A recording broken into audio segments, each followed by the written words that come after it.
सोचो, एक माँ अपने बच्चे को सुला रही हो और अचानक बॉम्ब का एक जोर का धमाका सब कुछ खत्म कर दे।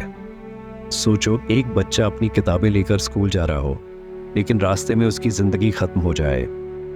सोचो, अगर आपकी आंखों के सामने आपका घर गिरा दिया जाए और आप बस देखते रह जाइए, कुछ न कर सके। ये सिर्फ कहानियां नहीं, ये फलस्तीन की हर रोज की हकीकत है। ये सिर्फ एक कॉन्फ्लिक्ट नहीं, ये एक कौम का दर्द है, एक सेंचुरी पुराना जख्म है जो हर दिन ताजा होता है। इस वीडियो में हम जानेंगे ये कॉन्फ्लिक्ट शुरू कैसे हुआ, ये इतना गहरा क्यों है, और सबसे बड़ा सवाल, दुनिया क्यों अब तक खामोश है। जरा तसव्वुर करो एक माँ को जो रात को अपने बच्चे को सुलाती है लेकिन सुबह उसका जिस्म टुकड़ों में मिलता है। यह सिर्फ एक माँ की कहानी नहीं, यह हर उस फिलिस्तीन माँ की कहानी है जिसका लाल जुल्म का निशाना बना। यह सिर्फ एक जंग नहीं, यह इंसानियत का इम्तिहान है। जब दुनिया ने आंखें बंद कर ली तब दर्द चीख चीख कर बोलता है। इस वीडियो में आपको सिर्फ तारीख नहीं मिलने वाली, आपको मिलने वाली है एक ऐसी कहानी जो जिस्म नहीं, रूह को छील कर रख देगी। हम बात करेंगे उन मामों की जिनके बच्चे सुबह तक नहीं लौटते, उन जवानों की जो सिर्फ आजादी चाहते थे लेकिन उनके हाथ में रखा गया पत्थर समझ लिया गया हिफाजत का जुर्म। ये वीडियो एक सफर है फलस्तीन की मिट्टी से लेकर उसके हर आंसू तक। हर चैप्टर में एक दर्द छुपा है, हर मोड़ पर एक सवाल है। क्या एक माँ का रोना दुनिया को नहीं हिला सकता? क्या हक की तलाश को हम टेररिज्म कह देंगे? क्या इंसाफ सिर्फ ताकतवरों का हक रह गया है? अगर आप दिल से सुनना जानते हैं तो यह कहानी आपके दिमाग में बस जाएगी। इसे आखिर तक देखिए, क्योंकि यह सिर्फ हिस्ट्री नहीं, यह एक जख्म है जो अभी तक ताजा है। फिलिस्तीन एक पुरानी और मुकद्दस जमीन है। हजरत सुलेमान अलैहिस्सलाम का इससे गहरा ताल्लुक था। उन्होंने जेरूसलम में बैतुल मुकद्दस बनवाया जो हर 3 मजहबों के लिए मुकद्दस है, इस्लाम, क्रिश्चियनिटी और यहूदियत। उनकी हुकूमत इंसाफ और रूहानियत का मरकज थी। इस जमीन पर वही नबियों ने कदम रखा जहां हर पत्थर भी तारीख सुनाता है।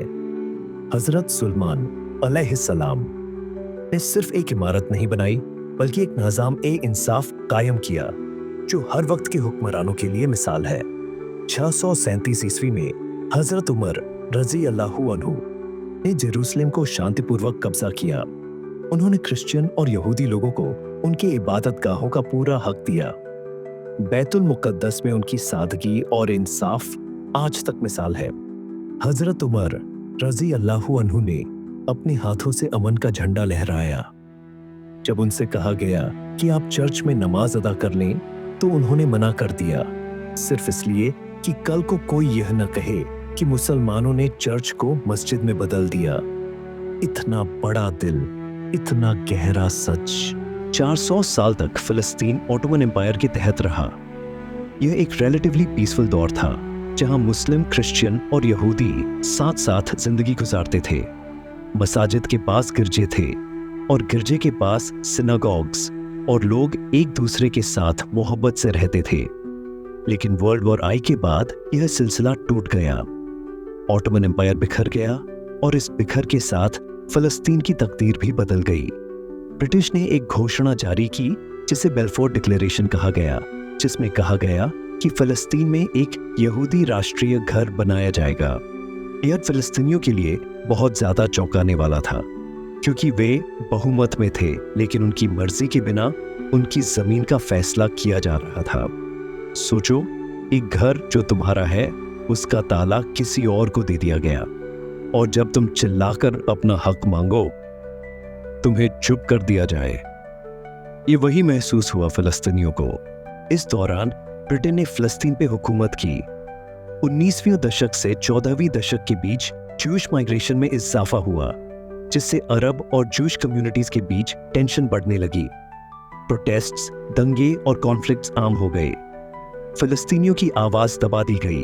हर रोज नई जद्दोजहद, हर रोज नए लाशों का सफर। एक कौम जो सिर्फ अपनी जमीन बचाना चाहती थी, उसे दुनिया ने अग्रेसिव कह दिया। 1947 में यूनाइटेड नेशंस ने एक प्लान दिया जिसमें फलस्तीन को 2 हिस्सों में बांटने का फैसला किया गया। एक ज्यूइश स्टेट और एक अरब स्टेट।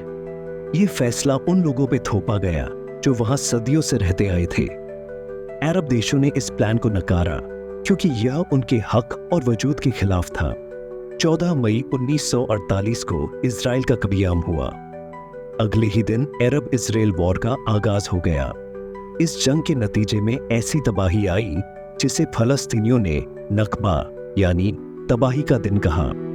लगभग 7 लाख फलस्तीनियों को अपने घरों से निकाल दिया गया। पूरे गांव जला दिए गए, लोगों को कत्ल किया गया और जो जिंदा बचे उन्हें रिफ्यूजी कैंप्स में डाल दिया गया, जहां ना पानी था, ना खाना, ना जिंदगी की कोई सहूलत। सोचो एक माँ को जो अपने घर के आंगन में बच्चों के साथ रोटियां बना रही थी, अचानक बम गिरते हैं, गोलियां चलती हैं और उसका घर जहां सिर्फ मोहब्बत थी राख बन जाता है। उसका बच्चा उसके हाथों में शहीद हो जाता है। फलस्तीनियों के लिए यह सिर्फ जमीन का नुकसान नहीं था, ये उनकी पहचान, उनकी यादें, उनका हर पल छीन लेना था। जिस जमीन पर उनके अज़दाद दफन थे वो अब उनके लिए पराई हो गई। हर एक रेफ्यूजी कैंप एक अनसुनी चीख बन गया, हर पल एक नया जख्म। जब इजराइल एक आजाद मुल्क बना, फलस्तीन एक खुला जख्म बन गया। 1967 में सिर्फ 6 दिन में इजराइल ने Gaza strip, West Bank, east Jerusalem, Golan Heights और सिनाई पेनिनसुला पर कब्जा कर लिया। यह सिर्फ जंग नहीं थी, यह एक और नकबा थी। हजारों लोग शहीद हुए और लाखों को फिर से अपने घर छोड़ने पड़े। ईस्ट जेरूसलम, जहां बेतुल मुक़द्दस है, वो भी इजराइल के कब्जे में चला गया और फिर यहां से आग लगी इंतिफादा की। इंतिफादा का मतलब है उत्थान यानी बगावत। 1987 में पहली इंतिफादा शुरू हुई जब फिलिस्तीनी युवाओं ने इजराइल के जुल्म के खिलाफ पत्थर उठाने शुरू किए। ये सिर्फ पत्थर नहीं थे, ये चीखें थीं, ये सवाल थे, ये प्रतिरोध था।